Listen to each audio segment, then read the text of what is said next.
प्यारिओ, जो नितनेम दी बाणियां दी लड़ीवार विचार रोजाना आप संगतां गुरु दरबार अंदर जुड़ करके और अपने अपने घरां विच बैठ करके इस स्थान तो सरवण करदियां हो, वो चल रही लड़ीवार गुरबाणी विचार दे नाल आपां सांझ पाईए।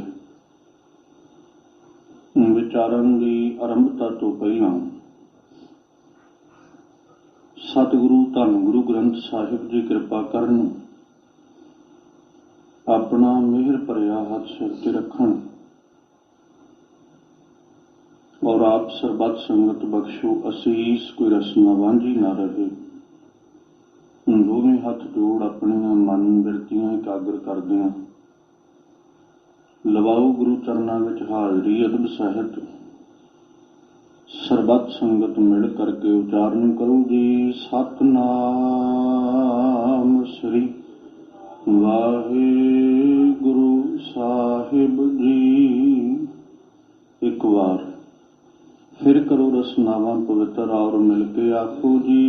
सतनाम श्री वाहिगुरु साहिब जी। वाहिगुरु साहिब जी। जाप साहिब भुजंग प्रयात छंद। नमस्तं परभोगे नमस्तं सुजोगे, नमस्तं अरंगे नमस्तं अपंगे।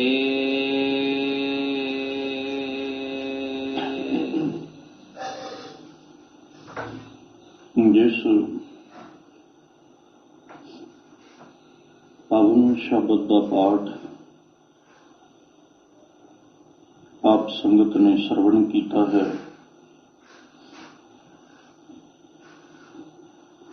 ये पावन वचन सतगुरु धन गुरु कलगीधर पातशाह जी के मुखारबिंद तो उचारण किए हुए जाप साहिब बाणी के सरले हेठ भयम प्रयात छंद के रूप में सुभाईमान है। इस छंद के विचों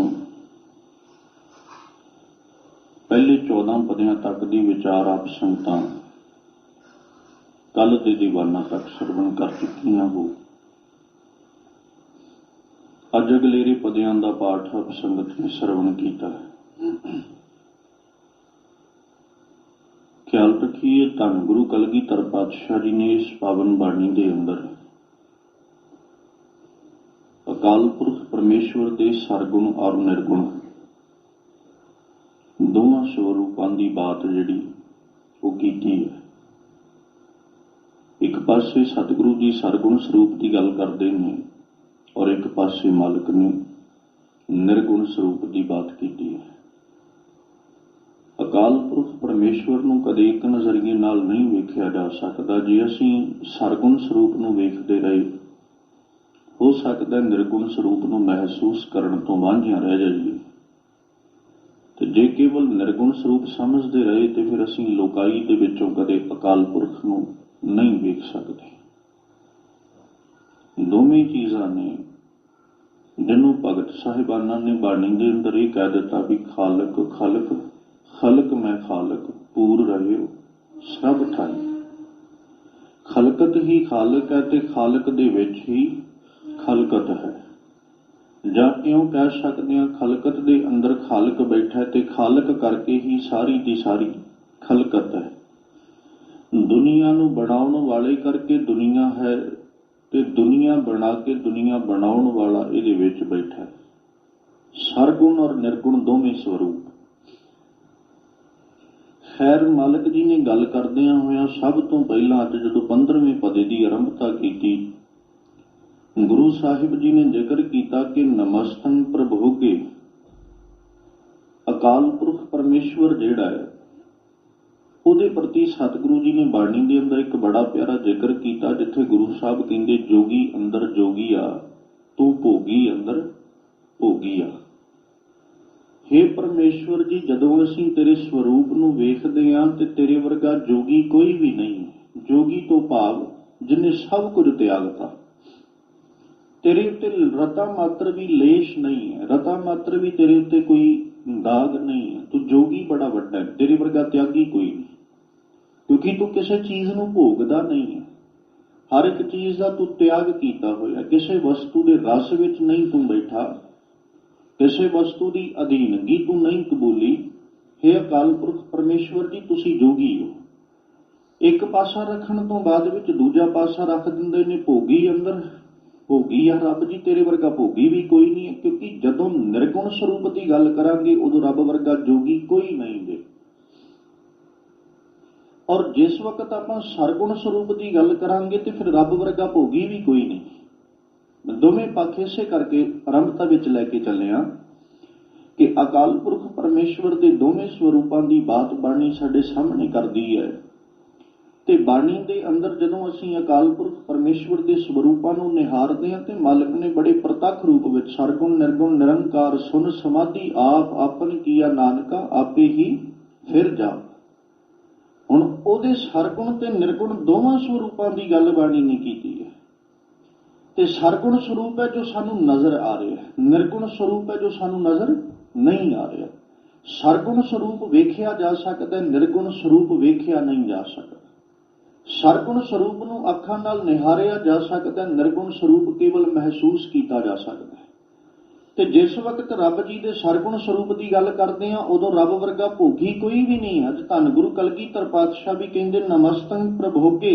ਹੇ ਅਕਾਲ ਪੁਰਖ ਪਰਮੇਸ਼ਵਰ ਜੀ, ਤੁਹਾਡੇ ਚਰਨਾਂ ਵਿੱਚ ਸਾਡੀ ਬੰਦਨਾ ਹੈ, ਤੁਹਾਡੇ ਚਰਨਾਂ ਵਿੱਚ ਸਾਡੀ ਨਮਸਕਾਰ ਹੈ, ਕਿਉਂਕਿ ਤੂੰ ਹਰ ਇੱਕ ਚੀਜ਼ ਨੂੰ ਚੰਗੀ ਤਰ੍ਹਾਂ ਭੋਗਣ ਵਾਲਾ ਹੈ।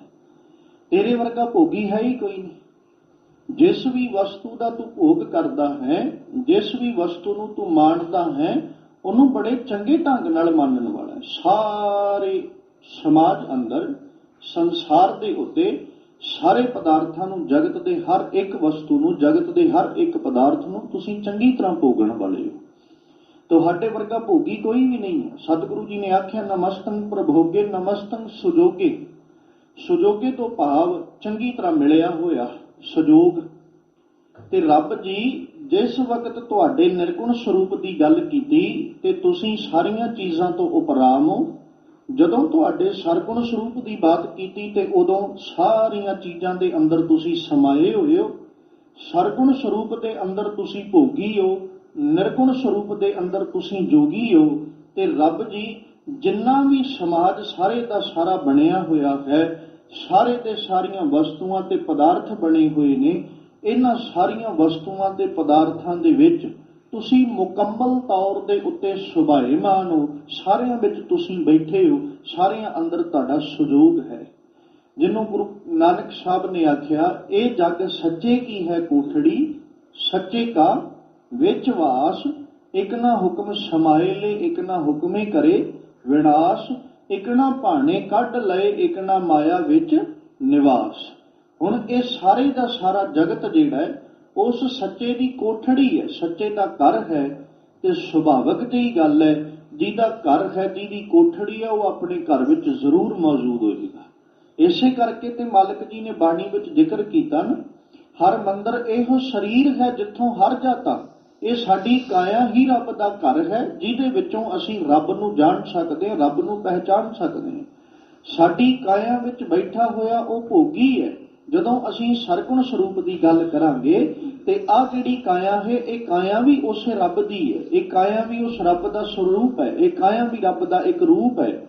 ਤੇ ਜੇ ਇਹ ਕਾਇਆ ਦੀ ਬਾਤ ਕਰਾਂਗੇ ਤੇ ਰੱਬ ਫਿਰ ਭੋਗੀ ਬੈਠਾ ਹੈ। ਤੇ ਜਦੋਂ ਅਸੀਂ ਇਸ ਕਾਇਆ ਤੋਂ ਉਪਰਾਮ ਹੋ ਕੇ ਵੇਖਾਂਗੇ ਤੇ ਫਿਰ ਰੱਬ ਤੋਂ ਉਹ ਜਿਹੜਾ ਹੈ ਉਹ ਕਿਸੇ ਕਾਇਆ ਵਿੱਚ ਵੀ ਮੌਜੂਦ ਨਹੀਂ ਹੈ।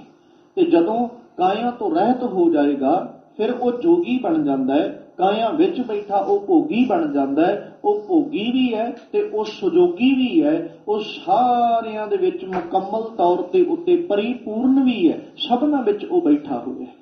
ਇੱਕ ਵੀ ਪਦਾਰਥ ਐਸਾ ਨਹੀਂ ਜਾਂ ਇੱਕ ਵੀ ਵਸਤੂ ਐਸੀ ਨਹੀਂ ਹੈ ਜਿਸ ਵਸਤੂ ਜਾਂ ਜਿਸ ਪਦਾਰਥ ਦੇ ਅੰਦਰ ਅਕਾਲ ਪੁਰਖ ਪਰਮੇਸ਼ਵਰ ਦਾ ਵਸੇਪਾ ਨਾ ਹੋਵੇ। ਆਪਾਂ ਅਕਸਰ ਇਸ ਗੱਲ ਨੂੰ ਵਿਚਾਰਦੇ ਹਾਂ ਕਿ ਸੰਸਾਰ ਦੇ ਉੱਤੇ ਨਜ਼ਰ ਆਉਣ ਵਾਲੀਆਂ ਵਸਤੂਆਂ ਜਾਂ ਸੰਸਾਰ ਦੇ ਉੱਤੇ ਨਜ਼ਰ ਨਾ ਆਉਣ ਵਾਲੀਆਂ ਵਸਤੂਆਂ, ਇਹਨਾਂ ਸਾਰੇ ਪਦਾਰਥਾਂ ਔਰ ਵਸਤੂਆਂ ਦੀ ਹੋਂਦ ਦਾ ਕਾਰਨ ਹੈ ਜਾਂ ਇਹਨਾਂ ਦੀ ਹੋਂਦ ਇਸ ਗੱਲ ਦਾ ਸਬੂਤ ਹੈ ਕਿ ਅਕਾਲ ਪੁਰਖ ਪਰਮੇਸ਼ਵਰ ਇਹਨਾਂ ਵਿੱਚ ਬੈਠਾ ਹੈ, ਜਿਹਦੇ ਵਿੱਚੋਂ ਅਕਾਲ ਪੁਰਖ ਪਰਮੇਸ਼ਵਰ ਦਾ ਸੁਜੋਗ ਉੱਠ ਜਾਂਦਾ ਹੈ, ਜਿਹਦੇ ਵਿੱਚੋਂ ਅਕਾਲ ਪੁਰਖ ਪਰਮੇਸ਼ਵਰ ਆਪਣੀ ਜੋਤ ਨੂੰ ਹਰ ਲੈਂਦਾ ਹੈ, ਆਪਣੀ ਜੋਤ ਨੂੰ ਕੱਢ ਲੈਂਦਾ ਹੈ। ਉਹ ਵਸਤੂ ਚਾਹੇ ਜਿੰਨੀ ਮਰਜ਼ੀ ਸੁੰਦਰ ਹੋਵੇ, ਜਿਤਨਾ ਮਰਜ਼ੀ ਸੁੰਦਰ ਉਹ ਪਦਾਰਥ ਹੋਵੇ ਜਾਂ ਜਿਤਨਾ ਮਰਜ਼ੀ ਸੁੰਦਰ ਉਹ ਜੀਵ ਹੋਵੇ, ਜਿਸ ਜੀਵ ਦੇ ਵਿੱਚੋਂ ਅਕਾਲ ਪੁਰਖ ਪਰਮੇਸ਼ਵਰ ਨੇ ਆਪਣੀ ਜੋਤ ਨੂੰ ਬਾਹਰ ਕੱਢ ਲਿਆ, ਉਹ ਜੀਵ ਜਿੰਨੀ ਮਰਜ਼ੀ ਸੁੰਦਰਤਾ ਦਾ ਮਾਲਕ ਹੋਵੇ, ਉਹ ਸਾਰੀ ਦੀ ਸਾਰੀ ਸੁੰਦਰਤਾ ਉਹਦੀ ਮੁੱਕ ਜਾਂਦੀ ਹੈ। ਚਾਹੇ ਆਪਾਂ ਵਸਤੂ ਦੀ ਗੱਲ ਕਰ ਲਈਏ, ਪਦਾਰਥ ਦੀ ਗੱਲ ਕਰ ਲਈਏ, ਜੀਵਾਂ ਦੀ ਗੱਲ ਕਰ ਲਈਏ, ਇੱਥੋਂ ਤੱਕ ਜੇ ਅਸੀਂ ਪੌਣ ਪਾਣੀ ਵ ਸੰਤਰ ਦੀ ਗੱਲ ਵੀ ਕਰਾਂਗੇ ਤੇ ਉਹ ਵੀ ਜਿੰਨੇ ਮਰਜ਼ੀ ਸੁੰਦਰ ਨੇ, ਪਰ ਉਹਨਾਂ ਦੀ ਸੁੰਦਰਤਾ ਤੇ ਉਹਨਾਂ ਦੀ ਹੋਂਦ ਇਸ ਗੱਲ ਦਾ ਸਬੂਤ ਹੈ ਕਿ ਅਕਾਲ ਪੁਰਖ ਪਰਮੇਸ਼ਵਰ ਅਜੇ ਉਹਨਾਂ ਵਿੱਚ ਮੌਜੂਦ ਹੈ। ਜਿਸ ਦਿਨ ਉਹ ਪਰਮੇਸ਼ਵਰ ਨੇ ਆਪਣੀ ਜੋਤ ਨੂੰ ਹਰ ਲਿਆ, ਉਸ ਦਿਨ ਉਹ ਸਾਰਾ ਕੁਝ ਨਾਸ਼ ਹੋ ਜਾਏਗਾ। ਖੈਰ, ਧੰਨ ਗੁਰੂ ਕਲਗੀਧਰ ਪਾਤਸ਼ਾਹ ਕਹਿੰਦੇ, ਨਮਸਤੰ ਪ੍ਰਭੂ ਕੇ ਨਮਸਤੰ ਸੁਜੋਗੇ।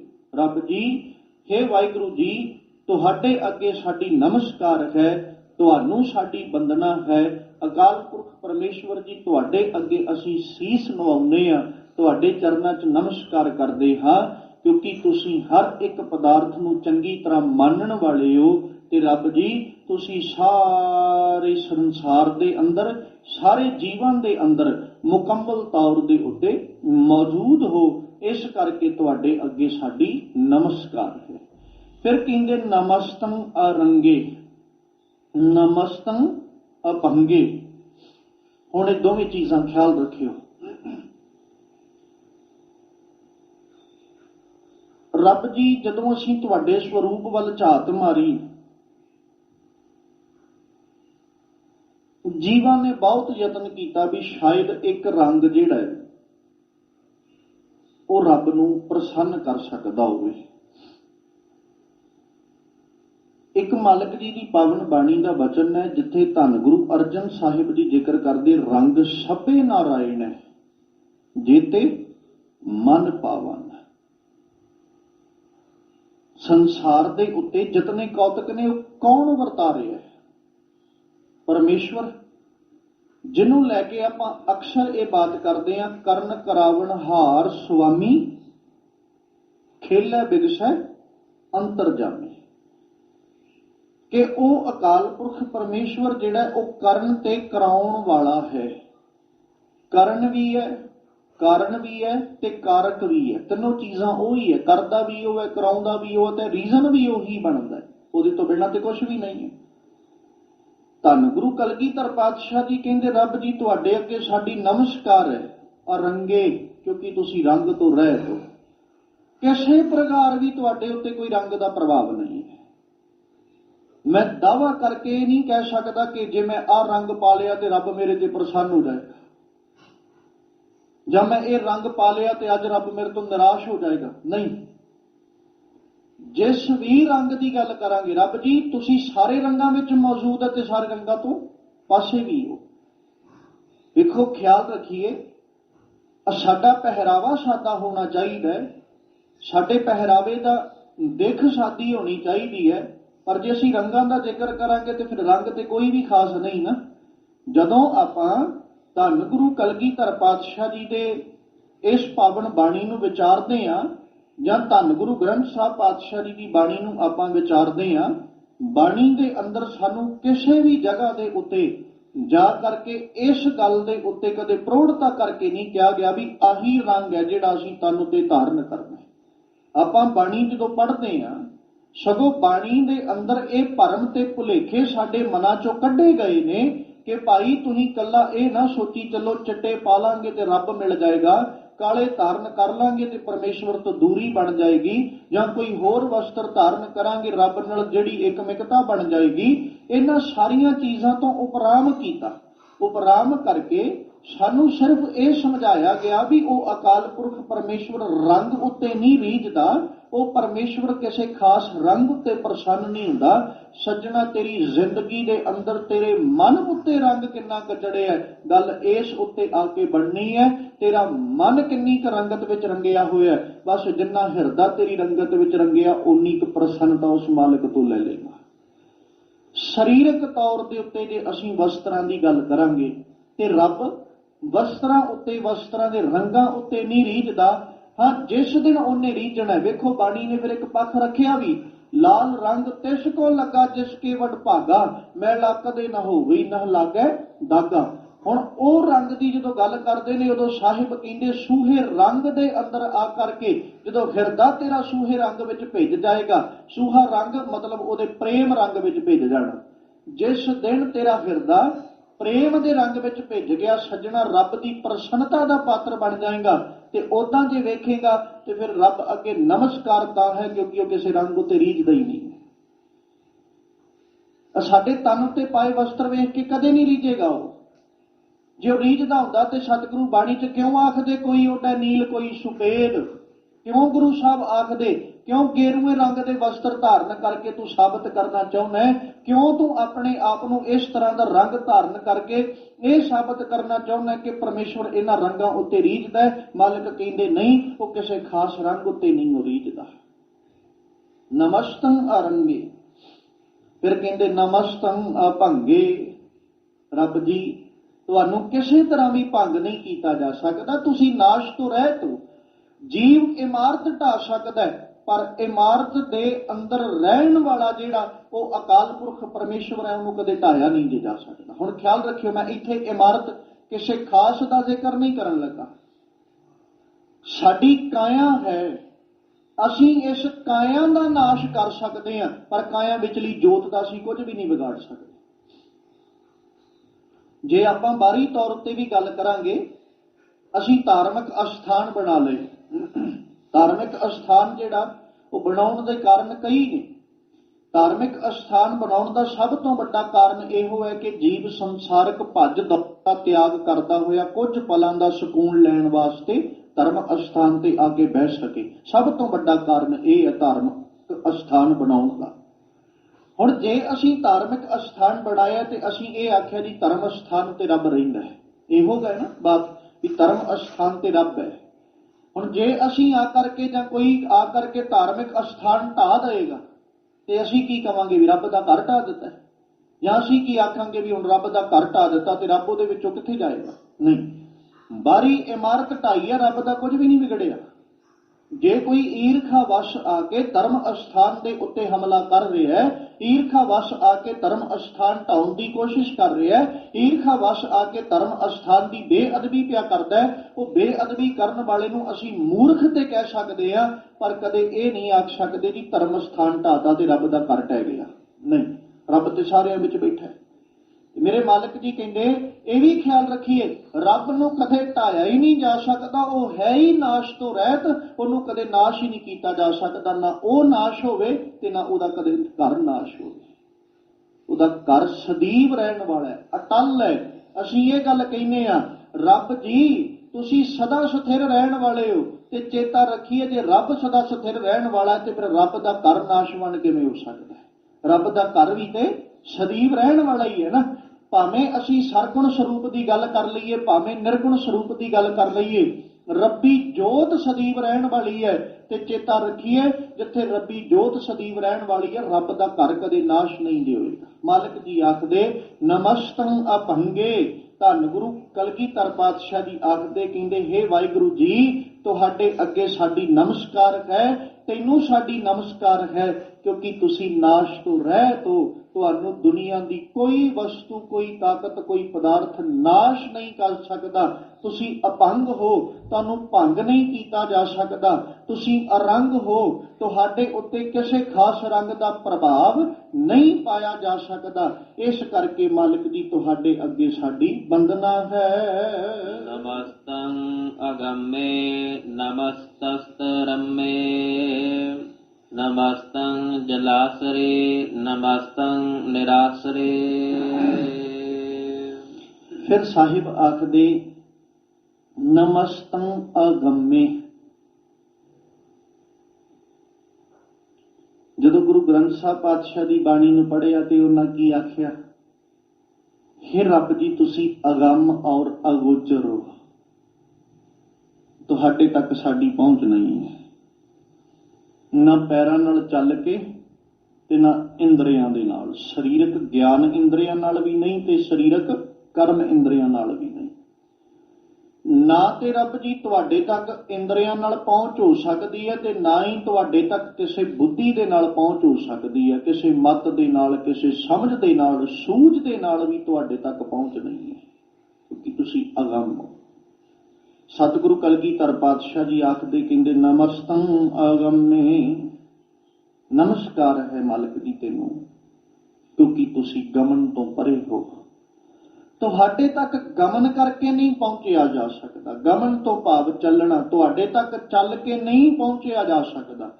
ਮਨੁੱਖ ਜਿੰਨਾ ਮਰਜ਼ੀ ਕੋਸ਼ਿਸ਼ ਯਤਨ ਕਰ ਲੇ, ਰੱਬ ਜੀ ਤੁਸੀਂ ਮਨ ਦੀ ਪਹੁੰਚ ਤੋਂ ਵੀ ਪਰੇ ਹੋ। ਵੇਖੋ, ਇੱਕ ਪਾਸੇ ਖਿਆਲ ਰੱਖਿਓ, ਗੁਰਬਾਣੀ ਨੇ ਆਖਿਆ ਕਿ ਇਹ ਮਨ ਐਸੀ ਵਸਤੂ ਹੈ, ਮਨ ਐਸੀ ਚੀਜ਼ ਹੈ, ਨਿਮਖ ਮਾਹੇ ਚਾਰ ਕੁੰਟ ਫਿਰ ਆਵੇ। ਪਰ ਦੂਜੇ ਪਾਸੇ ਧੰਨ ਗੁਰੂ ਕਲਗੀਧਰ ਪਾਤਸ਼ਾਹ ਕਹਿੰਦੇ ਰੱਬ ਜੀ ਤੁਸੀਂ ਮਨ ਦੀ ਪਹੁੰਚ ਤੋਂ ਵੀ ਪਰੇ। ਇਹ ਮਨ ਜਿਹੜਾ ਇਸ ਸੰਸਾਰ ਉੱਤੇ ਜੀਵ ਦੇ ਜਿਉਂਦਿਆਂ ਹੋਇਆ, ਮਨੁੱਖ ਭਾਵੇਂ ਕਿਸੇ ਅਸਥਾਨ ਤੇ ਬੈਠਾ, ਪਰ ਮਨ ਸਾਰੀ ਦੀ ਸਾਰੀ ਸ੍ਰਿਸ਼ਟੀ ਭਰਮ ਕੇ ਆ ਜਾਂਦਾ ਹੈ। ਤੇ ਭਰਮਣ ਵਾਸਤੇ ਮਨ ਨੂੰ ਕੋਈ ਬਹੁਤਾ ਸਮਾਂ ਨਹੀਂ ਚਾਹੀਦਾ ਵੀ ਸਾਰੀ ਸ੍ਰਿਸ਼ਟੀ ਦਾ ਭਰਮਣ ਕਰਨਾ ਤੇ ਮਨ ਨੂੰ ਸਦੀਆਂ ਲੱਗ ਜਾਣਗੀਆਂ। ਮਨ ਨੂੰ ਅੱਖ ਝਮਕਣ ਜਿੰਨਾ ਸਮਾਂ ਚਾਹੀਦਾ, ਸਾਰੇ ਦਾ ਸਾਰਾ ਬ੍ਰਹਿਮੰਡ ਘੁੰਮ ਕੇ ਆ ਜਾਂਦਾ ਹੈ। ਜਿਸ ਮਨ ਦੀ ਗਤੀ ਇੰਨੀ ਤੇਜ਼ ਹੈ, ਉਹ ਮਨ ਦੀ ਜਦੋਂ ਗੱਲ ਕੀਤੀ ਗਈ ਤੇ ਉਹਨੂੰ ਲੈ ਕਰਕੇ ਵੀ ਸਤਿਗੁਰੂ ਕਹਿੰਦੇ ਰੱਬ ਜੀ ਇਹ ਵੀ ਤੁਹਾਡੇ ਤੱਕ ਪਹੁੰਚ ਨਹੀਂ ਜੇ ਕਰ ਸਕਦਾ, ਇਹਦੀ ਪਹੁੰਚ ਤੋਂ ਵੀ ਤੁਸੀਂ ਪਾਸੇ ਹੋ। ਮਨ ਕੀ ਪਹੁੰਚ ਕਰੇਗਾ ਤੁਹਾਡੇ ਤੱਕ? ਨਮਸਤੰ ਅਗੰਮੇ, ਮਨੁੱਖ ਦੀ ਬੁੱਧੀ ਤੁਹਾਡੇ ਤੱਕ ਪਹੁੰਚ ਨਹੀਂ ਕਰ ਸਕਦੀ। ਰੱਬ ਜੀ ਤੁਹਾਡੇ ਤੱਕ ਤੁਸੀਂ ਸਾਰਿਆਂ ਦੀ ਪਹੁੰਚ ਤੋਂ ਪਰੇ ਹੋ, ਸਾਰੀਆਂ ਤਾਕਤਾਂ ਦੀ ਪਹੁੰਚ ਤੋਂ ਪਰੇ ਹੋ। ਇਸ ਕਰਕੇ ਤੁਹਾਡੇ ਅੱਗੇ ਸਾਡੀ ਨਮਸਕਾਰ ਹੈ। ਨਮਸਤਸਤ ਰੰਮੇ, ਰੰਮੇ ਤੋਂ ਭਾਵ ਇੱਥੇ ਰਮ, ਮਨੋਹਰ, ਮਨ ਨੂੰ ਮੋਹ ਲੈਣ ਵਾਲਾ। ਰੱਬ ਜੀ ਤੁਹਾਡੇ ਅੱਗੇ ਨਮਸਕਾਰ ਹੈ, ਤੁਹਾਡਾ ਇੱਕ ਇੱਕ ਕੌਤਕ ਮਨ ਨੂੰ ਮੋਹ ਹੈ। ਕਿਸੇ ਕੌਤਕ ਨੂੰ ਵੇਖ ਲਓ, ਰੱਬ ਦੇ ਵਰਤਾਏ ਹੋਏ ਇੱਕ ਇੱਕ ਕੌਤਕ ਰੱਬ ਦਾ ਮਨ ਨੂੰ ਮੋਹ ਲੈਣ ਵਾਲਾ ਹੈ। ਇਸੇ ਕਰਕੇ ਤੇ ਉਹਨੂੰ ਮਨੋਹਰ ਵੀ ਕਿਹਾ ਜਾਂਦਾ ਹੈ ਨਾ, ਮਨਮੋਹਨ ਵੀ ਕਿਹਾ ਜਾਂਦਾ ਹੈ ਕਿ ਉਹ ਮਨਮੋਹਨ ਵੀ ਹੈ, ਮਨ ਨੂੰ ਮੋਹ ਲੈਣ ਵਾਲਾ ਹੈ, ਮਨੋਹਰ ਵੀ ਹੈ, ਜਿਹਨੂੰ ਵੇਖ ਕੇ ਜੀਵ ਮੋਹੇ ਜਾਣ ਤੋਂ ਰਹਿ ਨਹੀਂ ਸਕਦਾ। ਰੱਬ ਜੀ ਤੁਹਾਡੇ ਅੱਗੇ ਨਮਸਕਾਰ ਹੈ, ਕਿਉਂਕਿ ਤੁਸੀਂ ਸਾਨੂੰ ਮੋਹ ਲੈਂਦੇ ਹੋ। ਹੁਣ ਕਿਵੇਂ ਮੋਹੇ ਜਾਂਦੇ ਆ ਰੱਬ ਨੇ? ਕਿਉਂਕਿ ਜਦੋਂ ਅਸੀਂ ਰੱਬ ਦੇ ਸਰੂਪ ਦੀ ਗੱਲ ਕਰਾਂਗੇ ਤੇ ਅਸੀਂ ਨਹੀਂ ਵੇਖਿਆ, ਇਹਨਾਂ ਅੱਖਾਂ ਦੇ ਨਾਲ ਅਸੀਂ ਰੱਬ ਨਹੀਂ ਵੇਖਿਆ। ਅਸੀਂ ਕੀ ਵੇਖਿਆ? ਰੱਬ ਦਾ ਬਣਾਇਆ ਬ੍ਰਹਿਮੰਡ ਵੇਖਿਆ, ਰੱਬ ਦੀ ਬਣਾਈ ਸ੍ਰਿਸ਼ਟੀ ਵੇਖੀ ਹੈ, ਰੱਬ ਦੇ ਬਣਾਏ ਜੀਵ ਜੰਤੂ ਵੇਖੇ ਨੇ, ਰੱਬ ਦੇ ਬਣਾਏ ਪਸ਼ੂ ਤੇ ਪੰਛੀ ਵੇਖੇ ਨੇ, ਰੱਬ ਦੀ ਬਣਾਈ ਹੋਈ ਜਿਹੜਾ ਬ੍ਰਹਿਮੰਡ ਹੈ, ਗਲੈਕਸੀਆਂ, ਸੂਰਜ, ਤਾਰੇ, ਚੰਦਰਮਾ, ਇਹ ਚੀਜ਼ਾਂ ਵੇਖੀਆਂ ਨੇ ਅਸੀਂ। ਤੇ ਹੁਣ ਇੱਕ ਇੱਕ ਪਦਾਰਥ ਦੀ ਜੇ ਗੱਲ ਕਰੀਏ ਤੇ ਕਿਹੜਾ ਪਦਾਰਥ ਹੈ ਜਿਹਨੂੰ ਵੇਖ ਕੇ ਅਸੀਂ ਮੋਹੇ ਨਹੀਂ ਗਏ? ਰੱਬ ਦਾ ਬਣਾਇਆ ਕਿਤੇ ਇੱਕ ਜੀਵ ਜਦੋਂ ਵੇਖਦੇ ਆ ਨਾ, ਅਸੀਂ ਜੀਵ ਵੇਖ ਕੇ ਮੋਹਿਤ ਹੋ ਜਾਈਦਾ। ਹੁਣ ਰੱਬ ਦੇ ਬਣਾਏ ਹੋਏ ਪਸ਼ੂਆਂ ਤੇ ਪੰਛੀਆਂ ਨੂੰ ਜਦੋਂ ਵੇਖਿਆ ਅਸੀਂ ਮੋਹਿਤ ਹੋ ਗਏ। ਕਿੰਨੇ ਪਸ਼ੂ ਵੇਖੇ, ਉਹਨਾਂ ਪਸ਼ੂਆਂ ਦੇ ਸਰੂਪ ਵੇਖੇ, ਉਹਨਾਂ ਪਸ਼ੂਆਂ ਦਾ ਰੰਗ ਵੇਖਿਆ, ਉਹਨਾਂ ਪਸ਼ੂਆਂ ਦਾ ਆਕਾਰ ਵੇਖਿਆ, ਉਹਨਾਂ ਪਸ਼ੂਆਂ ਪੰਛੀਆਂ ਦਾ ਰੰਗ, ਰੂਪ, ਆਕਾਰ, ਉਹਨਾਂ ਦੀ ਸੁੰਦਰਤਾ ਵੇਖਦੇ ਆ ਕੀ ਹੋਇਆ? मन मोया गया, मन आकर्षित हो गया ना। ਜਦੋਂ ਮਨ ਆਕਰਸ਼ਿਤ ਹੋ ਗਿਆ, ਸੁਭਾਵਿਕ ਦੀ ਗੱਲ ਹੈ ਅਸੀਂ ਮੋਹੇ ਗਏ। ਕਿੰਨੇ ਮੋਹਿਆ? ਰੱਬ ਨੇ ਮੋਹਿਆ, ਰੱਬ ਦੇ ਬਣਾਏ ਜੀਵ। ਕਿ ਇਸੇ ਕਰਕੇ ਤੇ ਧੰਨ ਗੁਰੂ ਨਾਨਕ ਸਾਹਿਬ ਨੇ ਕਹਿ ਦਿੱਤਾ ਨਾ, ਬਿਸਮਾਦ ਨਾਦ ਬਿਸਮਾਦ ਵੇਦ ਬਿਸਮਾਦ ਜੀ ਬਿਸਮਾਦ ਭੇਦ ਬਿਸਮਾਦ ਰੂਪ ਬਿਸਮਾਦ ਰੰਗ ਬਿਸਮਾਦ ਨਾਂਗੇ ਫਿਰੈ ਜੰਤ। ਰੱਬ ਜੀ ਜਦੋਂ ਆ ਤੇਰੀ ਬਣਾਏ ਸਾਰੇ ਬ੍ਰਹਿਮੰਡ ਨੂੰ ਵੇਖਿਆ, ਇਹਦੇ ਵਿੱਚ ਇੱਕ ਇੱਕ ਵਸਤੂ, ਇੱਕ ਇੱਕ ਪਦਾਰਥ ਨੇ ਸਾਨੂੰ ਵਿਸਮਾਦ ਕਰਕੇ ਰੱਖ ਦਿੱਤਾ। ਅਸੀਂ ਹੈਰਾਨ ਹੋ ਗਏ। ਜਿਸ ਵੀ ਵਸਤੂ ਵੱਲ ਝਾਤ ਮਾਰ ਗਈ, ਸੱਟ ਮਾਰੀ, ਸਾਡਾ ਮਨ ਵਿਸਮਾਦ ਵਿੱਚ ਜਾਂਦਾ ਰਿਹਾ। ਤੇ ਵਿਸਮਾਦ ਵਿੱਚ ਜਾਣ ਦਾ ਕਾਰਨ ਕੀ ਹੈ? ਉਹਦੀ ਸੁੰਦਰਤਾ, ਉਹਦੀ ਦਿੱਖ, ਉਹਦਾ ਸਰੂਪ, ਉਹਦਾ ਰੰਗ, ਉਹਦਾ ਰੂਪ, ਉਹ ਸਾਰਾ ਕੁਝ ਸਾਡੇ ਮਨ ਨੂੰ ਵਿਸਮਾਦ ਵਿੱਚ ਲੈ ਕੇ ਜਾ ਰਿਹਾ। ਜਿਵੇਂ ਆਪਾਂ ਸੌਖੇ ਜਿਹੇ ਲਫ਼ਜ਼ਾਂ 'ਚ ਪੰਛੀ ਹੈ, ਮੋਰ, ਅਸੀਂ ਉਹਨੂੰ ਰਾਸ਼ਟਰੀ ਪੰਛੀ ਕਹਿੰਦੇ। ਹੁਣ ਉਹਦੇ ਵਿਚਲੇ ਰੰਗ ਵੇਖ ਕੇ ਮਨ ਕਿੰਨਾ ਮੋਹਿਆ ਜਾਂਦਾ ਹੈ। ਜਦੋਂ ਉਹ ਮੋਰ ਆਪਣੀ ਪੰਖ ਖਿਲਾਰਦਾ ਹੈ, ਪੈਲ ਪਾਉਂਦਾ ਹੈ, ਉਹਦੇ ਖਿਲਰੇ ਹੋਏ ਪੰਖਾਂ ਨੂੰ ਵੇਖ ਕੇ ਸਾਡਾ ਮਨ ਮੋਹਿਆ ਜਾਂਦਾ ਹੈ। ਇੱਕ ਇੱਕ ਪੰਖ ਵਿੱਚ ਰੰਗ ਕਿੰਨਾ ਸੋਹਣਾ ਭਰਿਆ ਹੋਇਆ ਉਸ ਮਾਲਕ ਨੇ। ਅਸੀਂ ਮੋਹੇ ਗਏ। ਵਿਸਮਾਦ ਰੂਪ, ਵਿਸਮਾਦ ਰੰਗ, ਇਹ ਸਾਰਾ ਹੈਰਾਨ ਕਰਨ ਵਾਲਾ ਹੀ ਹੈ ਨਾ। ਤੇ ਧੰਨ ਗੁਰੂ ਕਲਗੀਧਰ ਪਾਤਸ਼ਾਹ ਕਹਿੰਦੇ ਨਮਸਤਸਤ ਰਮੇ, ਰੱਬ ਜੀ ਤੁਹਾਡੇ ਅੱਗੇ ਸਾਡੀ ਨਮਸਕਾਰ ਹੈ, ਕਿਉਂਕਿ ਤੁਸੀਂ ਮਨੋਹਰ ਹੋ, ਸਾਨੂੰ ਮੋਹ ਲੈਣ ਵਾਲੇ ਹੋ। ਸਾਡਾ ਮਨ ਤੁਹਾਡੇ ਕੌਤਕ ਵੇਖ ਕੇ ਮੋਹੇ ਤੋਂ ਬਿਨਾਂ ਰਹਿ ਹੀ ਨਹੀਂ ਸਕਦਾ। ਸਾਡਾ ਮਨ ਮੋਹਿਆ ਜਾਂਦਾ ਹੈ ਜਦੋਂ ਕਿਤੇ ਅਕਾਲ ਪੁਰਖ ਪਰਮੇਸ਼ਵਰ ਤੁਹਾਡੇ ਕੌਤਕ ਵੇਖਦੇ ਆ। ਇਸ ਕਰਕੇ ਤੁਹਾਡੇ ਅੱਗੇ ਸਾਡੀ ਨਮਸਕਾਰ ਹੈ। ਨਮਸਤੰ ਜਲਾਸਰੇ ਨਮਸਤੰ ਨਿਰਾਸਰੇ। ਰੱਬ ਜੀ ਤੇਰੇ ਸਰੂਪ ਵੱਲ ਝਾਤ ਮਾਰੀ, ਕਿਤੇ ਸਾਡੇ ਮਨ ਵਿੱਚ ਸ਼ਾਇਦ ਭਰਮ ਸੀ ਵੀ ਤੂੰ ਇਕੱਲੇ ਮਨੁੱਖਾਂ ਦਾ ਹੀ ਆਸਰਾ ਹੈ, ਮਨੁੱਖ ਤੇਰੇ ਆਸਰੇ ਤੇ ਜਿਉਂਦੇ ਨੇ। ਪਰ ਨਹੀਂ ਰੱਬ ਜੀ, ਮਨੁੱਖ ਨਹੀਂ ਤੇਰੇ ਆਸਰੇ ਤੇ ਇਕੱਲੇ ਜਿਉਂਦੇ, ਬਾਕੀ ਜਿਹੜੇ ਪਦਾਰਥ ਨੇ ਉਹ ਵੀ ਤੇਰੇ ਆਸਰੇ ਤੇ ਹੀ ਖੜੋਤੇ। ਕੀ ਆਖਿਆ? ਜਲਾਸਰੇ। ਰੱਬ ਜੀ ਤੂੰ ਜਲ ਦਾ ਵੀ ਆਸਰਾ ਹੈ, ਜਲ ਵੀ ਤੇਰੇ ਆਸਰੇ ਦੇ ਉੱਤੇ ਹੀ ਹੈ। ਜੇ ਤੂੰ ਜਲ ਨੂੰ ਆਸਰਾ ਨਹੀਂ ਦਿੰਦਾ ਤੇ ਜਲ ਕੋਲ ਵੀ ਕੋਈ ਸਹਾਰਾ ਨਹੀਂ। ਜਿਹਨੂੰ ਆਪਾਂ ਇਹ ਕਹਿ ਸਕਦੇ ਹਾਂ ਵੀ ਰੱਬ ਜੀ ਤੁਸੀਂ ਜਲ ਦੇ ਆਸਰੇ ਹੋ, ਭਾਵ ਖੁਦ ਆਪ ਤੁਸੀਂ ਸਮੁੰਦਰ ਸਰੂਪ ਹੋ, ਖੁਦ ਆਪ ਸਮੁੰਦਰ ਰੂਪ ਹੋ। ਜਲ ਤੁਹਾਡੇ ਕਰਕੇ ਹੈ, ਨਾ ਕਿ ਜਲ ਜਿਹੜਾ ਹੈ ਉਹਦੇ ਕਰਕੇ ਤੁਸੀਂ ਹੋ। ਅਸੀਂ ਜਲ ਕਰਕੇ ਹਾਂ। ਜਦੋਂ ਮਨੁੱਖਾਂ ਦੀ ਗੱਲ ਕਰਾਂਗੇ ਤੇ ਕਾਹਦੇ ਕਰਕੇ ਹੈ ਮਨੁੱਖ? ਜਲ ਕਰਕੇ। ਰੱਬ ਜਲ ਕਰਕੇ ਨਹੀਂ, ਸਗੋਂ ਜਲ ਰੱਬ ਕਰਕੇ ਹੈ। ਅਕਾਲ ਪੁਰਖ ਪਰਮੇਸ਼ਵਰ ਨੂੰ ਜਲ ਦਾ ਸਹਾਰਾ ਨਹੀਂ, ਸਾਨੂੰ ਜਲ ਦਾ ਸਹਾਰਾ ਹੈ।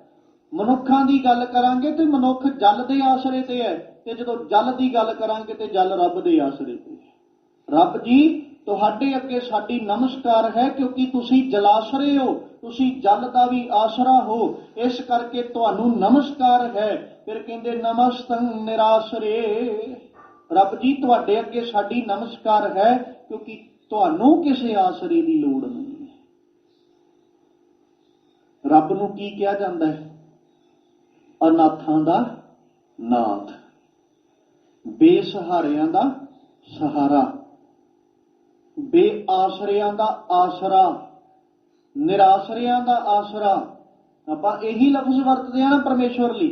ਕਦੇ ਰੱਬ ਲਈ ਇਹ ਲਫ਼ਜ਼ ਵਰਤਿਆ ਵੀ ਰੱਬ ਜੀ ਤੂੰ ਵੀ ਅਨਾਥ ਹੋ ਗਿਆ, ਹੁਣ ਤੈਨੂੰ ਸਾਡੇ ਆਸਰੇ ਦੀ ਲੋੜ ਹੈ? ਨਹੀਂ, ਰੱਬ ਨੂੰ ਸਾਡੇ ਸਹਾਰੇ ਦੀ ਲੋੜ ਨਹੀਂ ਹੈ, ਸਾਡੇ ਨਹੀਂ, ਰੱਬ ਨੂੰ ਕਿਸੇ ਆਸਰੇ ਦੀ ਲੋੜ ਨਹੀਂ ਹੈ। ਰੱਬ ਬਿਨਾਂ ਸਹਾਰੇ ਤੋਂ ਹੈ, ਕਿਉਂਕਿ ਉਹ ਖੁਦ ਬਾਕੀ ਸਾਰੇ ਸਮਾਜ ਦਾ ਸਹਾਰਾ ਹੈ। ਇੱਕ ਮੈਂ ਨਿੱਕਾ ਜਿਹਾ ਪੱਖ ਇੱਥੇ ਰੱਖਦਾ ਚੱਲਾਂ। ਹਰ ਇੱਕ ਵਸਤੂ ਦਾ ਨਾ ਅਲੱਗ ਅਲੱਗ ਰੋਲ ਹੈ। ਹੁਣ ਜੇ ਆਪਾਂ ਗੱਲ ਕਰਾਂਗੇ ਸੂਰਜ ਦੀ, ਸੂਰਜ ਰੌਸ਼ਨੀ ਦੇ ਰਿਹਾ। ਹੁਣ ਜੇ ਅਸੀਂ ਸੂਰਜ ਨੂੰ ਜਾ ਕੇ ਕਹੀਏ ਤੈਨੂੰ ਸਾਡੀ ਰੌਸ਼ਨੀ ਦੀ ਲੋੜ ਹੈ, ਤੇ ਕੀ ਸੂਰਜ ਮੰਨ ਲਏਗਾ? ਸੂਰਜ ਨੇ ਸਾਰੇ ਬ੍ਰਹਿਮੰਡ ਨੂੰ ਰੋਸ਼ਨਾਉਣਾ ਹੈ। ਹੁਣ ਚੜ੍ਹਿਆ ਸੂਰਜ, ਉਹਨੇ ਸਾਰੇ ਧਰਤੀ ਤੇ ਚਾਨਣ ਹੀ ਚਾਨਣ ਖਿਲਾਰਿਆ ਹੋਇਆ,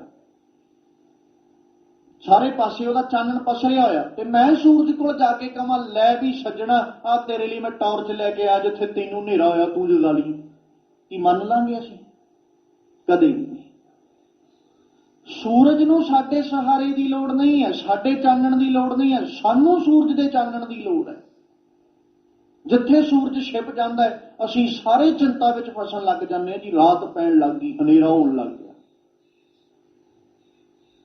ਫਿਰ ਅਸੀਂ ਚਾਨਣ ਦਾ ਪ੍ਰਬੰਧ ਕੀਤਾ, ਸੂਰਜ ਛਿਪਦਾ ਗਿਆ, ਅਸੀਂ ਚਾਨਣ ਦਾ ਪ੍ਰਬੰਧ ਕਰਦੇ ਗਏ।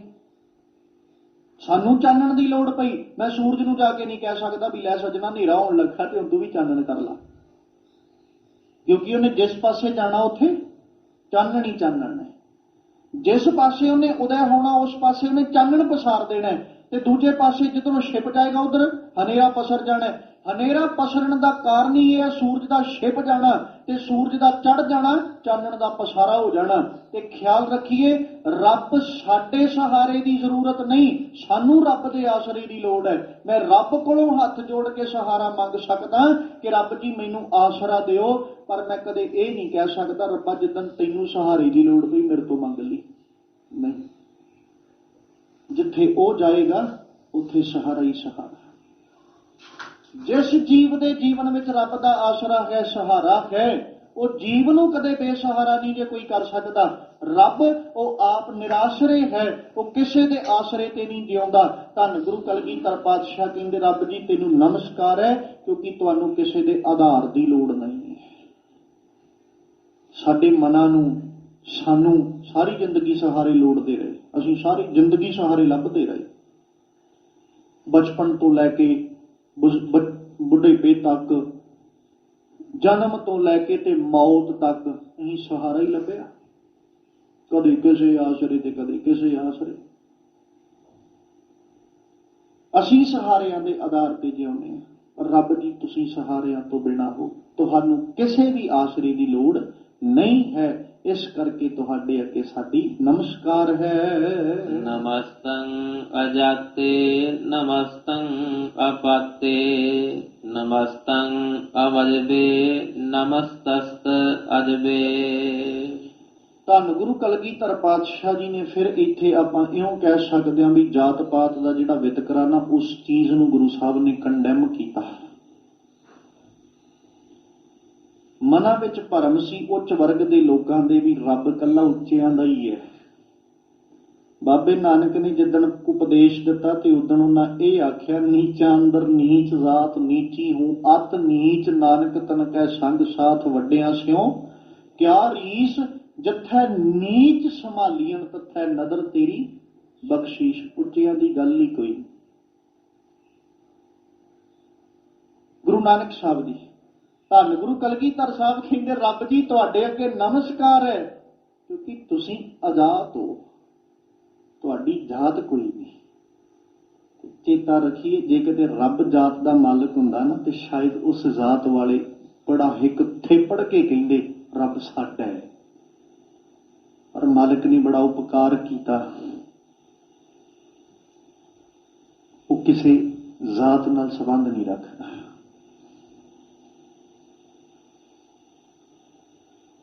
ਉਹਦੀ ਕੋਈ ਖਾਸ ਜਾਤ ਨਹੀਂ ਹੈ। ਜਿਵੇਂ ਜਦੋਂ ਵਰਨ ਵੰਡ ਕੀਤੀ ਗਈ ਤੇ ਵਰਨ ਵੰਡ ਕਰਦਿਆਂ ਹੋਇਆਂ ਛਾਤਰ ਲੋਕਾਂ ਨੇ ਉੱਚ ਵਰਗ ਦੇ ਬਣ ਕੇ ਤੇ ਇਹ ਕਹਿਤਾ ਨਾ ਰੱਬ ਇਕੱਲੇ ਅਸੀਂ ਹੀ ਆਰਾਧ ਸਕਦੇ ਹਾਂ, ਤੁਹਾਨੂੰ ਰੱਬ ਨੂੰ ਆਰਾਧਣ ਦਾ ਕੋਈ ਹੱਕ ਨਹੀਂ।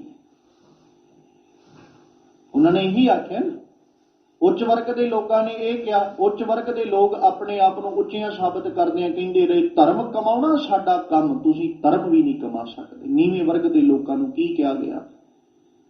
ਵੇਖੋ, ਹੈਰਾਨਗੀ ਹੁੰਦੀ ਹੈ ਜਦੋਂ ਉੱਚ ਵਰਗ ਦੇ ਲੋਕਾਂ ਨੇ ਵਰਨ ਵੰਡ ਕੀਤੀ ਨਾ ਤੇ ਧਾਰਮਿਕ ਚਿੰਨ੍ਹਾਂ ਤੱਕ ਦੀ ਵੀ ਵੰਡ ਕਰ ਦਿੱਤੀ ਗਈ। ਕੋਈ ਜਿਹੜਾ ਹੈ ਉਹ ਬੜਾ ਰੇਸ਼ਮ ਦਾ ਧਾਰਮਿਕ ਚਿੰਨ੍ਹ ਪਾਉਂਦਾ ਸੀ, ਕਿਸੇ ਨੂੰ ਕਿਸੇ ਤਰ੍ਹਾਂ ਦਾ ਧਾਰਮਿਕ ਚਿੰਨ੍ਹ ਪਵਾਇਆ ਜਾਣ ਲੱਗ ਗਿਆ। ਕੋਈ ਵਾਣ ਵੱਟ ਵਾਟੀ ਪਾਉਂਦਾ ਰਿਹਾ ਤੇ ਚੌਥੇ ਨੂੰ ਆ ਕੇ ਇਹ ਕਹਿ ਦਿੱਤਾ ਗਿਆ ਵੀ ਤੂੰ ਤੇ ਪਾ ਹੀ ਕੁਛ ਨਹੀਂ ਸਕਦਾ, ਕਿਉਂਕਿ ਤੇਰੀ ਜ਼ਾਤ ਨੀਵੀਂ ਹੈ।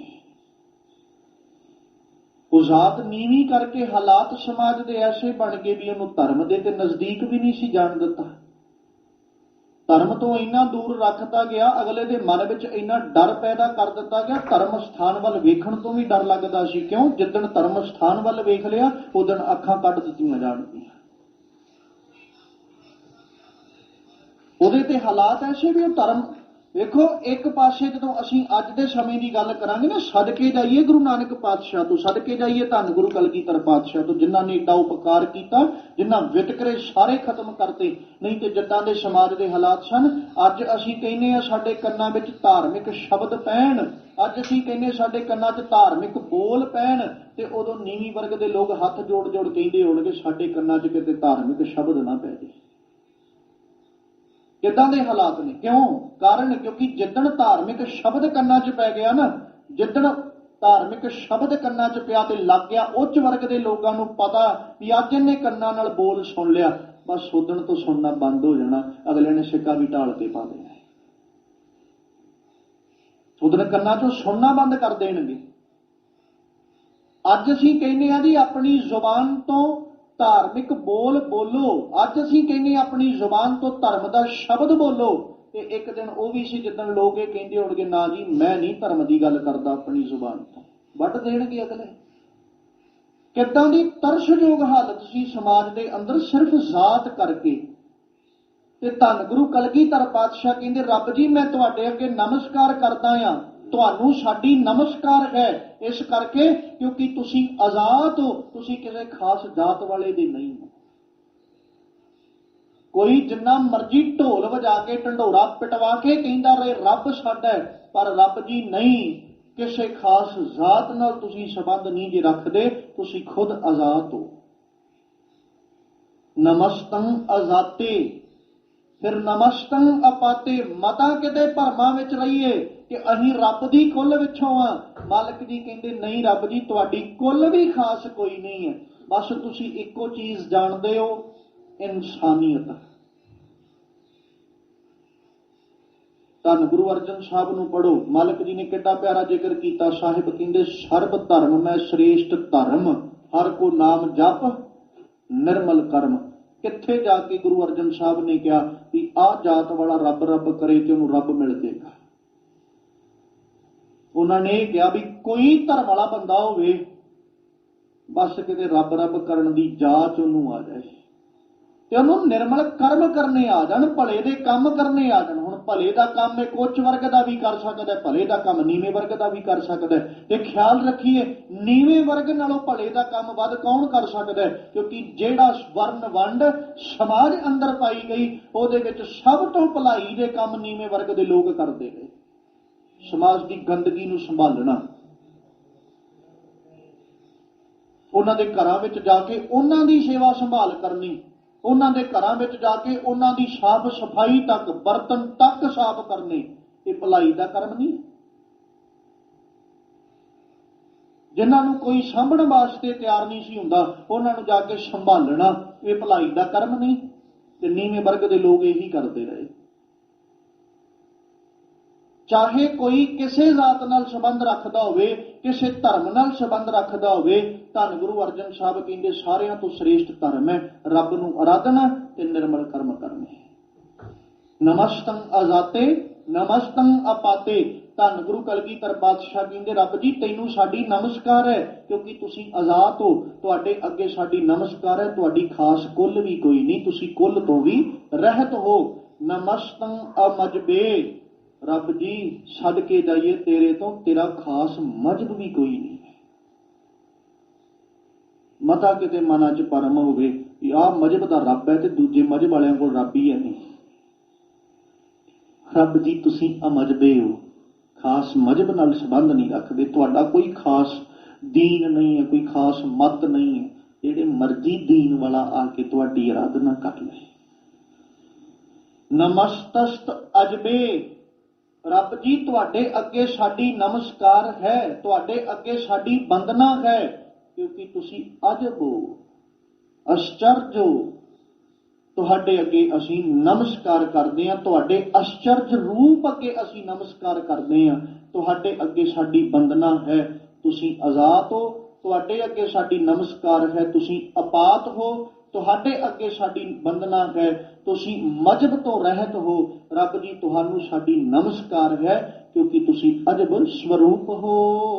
ਅਦੇਸੰ ਅਦੇਸੇ ਨਮਸਤੰ ਅਪੇਸੇ ਨਮਸਤੰ ਨਿਰਧਾਮੇ ਨਮਸਤੰ ਦਬਾਮੇ। ਫਿਰ ਆਖਿਆ ਆਦੇਸੰ। ਆਦੇਸੰ ਦਾ ਮਤਲਬ ਨਮਸਕਾਰ। ਆਦੇਸੇ ਰੱਬ ਜੀ ਤੁਹਾਡੇ ਅੱਗੇ ਸਾਡੀ ਨਮਸਕਾਰ ਹੈ ਕਿਉਂਕਿ ਤੁਸੀਂ ਦੇਸ਼ ਤੋਂ ਰਹਿਤ ਹੋ। ਮਤਾਂ ਮਨਾਂ ਵਿੱਚ ਭਰਮ ਹੋਵੇ ਆਹ ਦੇਸ਼ ਵਾਲਿਆਂ ਕੋਲ ਰੱਬ ਤੇ ਦੂਜੇ ਦੇਸ਼ ਵਾਲਿਆਂ ਕੋਲ ਰੱਬ ਹੀ ਹੈ ਨਹੀਂ। ਰੱਬ ਜੀ ਸਾਰੇ ਦੇਸ਼ਾਂ ਵਿੱਚ ਤੁਸੀਂ ਹੋ ਪਰ ਤੁਹਾਡਾ ਕੋਈ ਖਾਸ ਦੇਸ਼ ਨਹੀਂ ਹੈ। ਕਈਆਂ ਦੇ ਮਨਾਂ ਵਿੱਚ ਇੱਕ ਭਰਮ ਹੈ ਨਾ ਵੀ ਆਹ ਦੇਸ਼ ਵਾਲਿਆਂ ਕੋਲ ਰੱਬ ਹੈ ਜਾਂ ਇਹ ਦੇਸ਼ ਵਾਲੇ ਇਕੱਲਾ ਇਹੀ ਰੱਬ ਆਰਾਧ ਸਕਦੇ ਨੇ, ਬਾਕੀ ਲੋਕਾਂ ਨੂੰ ਹੱਕ ਨਹੀਂ ਰੱਬ ਨੂੰ ਆਰਾਧਨ ਦਾ। ਨਹੀਂ, ਜਾਂ ਦੇਸ਼ ਕਰਕੇ ਧਰਮ ਵੀ ਮੱਥੇ ਤੇ ਥੋਪਿਆ ਗਿਆ ਵੀ ਜੇ ਤੁਸੀਂ ਇਸ ਦੇਸ਼ 'ਚ ਰਹਿਣਾ ਤੇ ਆਹ ਧਰਮ ਅਪਣਾਉਣਾ ਹੀ ਪਏਗਾ। ਰੱਬ ਜੀ ਮੈਂ ਕਿਸ ਦੇਸ਼ ਦਾ ਜ਼ਿਕਰ ਕਰਾਂ ਜਿੱਥੇ ਇਹ ਕਹਿ ਸਕਦਾ ਹਾਂ ਤੁਹਾਡਾ ਇਹ ਖਾਸ ਦੇਸ਼ ਹੈ। ਤੁਹਾਡੇ ਅੱਗੇ ਸਾਡੀ ਬੰਦਨਾ ਹੈ ਕਿਉਂਕਿ ਤੁਸੀਂ ਦੇਸ਼ਾਂ ਤੋਂ ਰਹਿਤ ਹੋ। ਕੋਈ ਖਾਸ ਦੇਸ਼ ਨਹੀਂ ਤੁਹਾਡਾ। ਨਮਸਤੰ ਅਭੇਸੇ ਰੱਬ ਜੀ ਤੁਹਾਡਾ ਖਾਸ ਭੇਸ ਨਹੀਂ ਹੈ। ਮਤਾ ਕਿਤੇ ਮਨਾਂ ਵਿੱਚ ਭਰਮ ਹੋਵੇ ਆਹ ਭੇਸ ਧਾਰਨ ਕਰਾਂਗੇ ਤੇ ਰੱਬ ਮਿਲੇਗਾ, ਜਾਂ ਮੈਂ ਇਸ ਦੇਸ਼ ਵਿੱਚ ਜਾਵਾਂਗਾ ਤੇ ਰੱਬ ਮਿਲੇਗਾ, ਇਸ ਦੇਸ਼ ਵਿੱਚ ਰਹਿ ਕੇ ਆਹ ਭੇਸ ਧਾਰਨ ਕਰਾਂਗਾ ਤੇ ਰੱਬ ਮਿਲੇਗਾ। ਮਾਲਕ ਕਹਿੰਦੇ ਨਹੀਂ, ਦੇਸ਼ ਜਿਹੜਾ ਮਰਜ਼ੀ ਹੋਵੇ, ਭੇਸ ਜਿਹੜਾ ਮਰਜ਼ੀ ਹੋਵੇ, ਤੇਰਾ ਮਨ ਸੁਥਰਾ ਚਾਹੀਦਾ। ਸੱਜਣਾ ਜਿੱਦਣ ਮਨ ਸਾਫ਼ ਹੋਏਗਾ ਰੱਬ ਆਪੇ ਮਿਲ ਜਾਣਾ। ਦੇਸ਼ ਭੇਸ ਉੱਤੇ ਨਹੀਂ ਰਹਿੰਦਾ। ਫਿਰ ਨਮਸਤੰ ਨਿਰਧਾਮੇ ਰੱਬ ਜੀ ਤੁਹਾਡਾ ਕੋਈ ਖਾਸ ਧਾਮ ਨਹੀਂ ਹੈ, ਕੋਈ ਖਾਸ ਘਰ ਨਹੀਂ ਹੈ।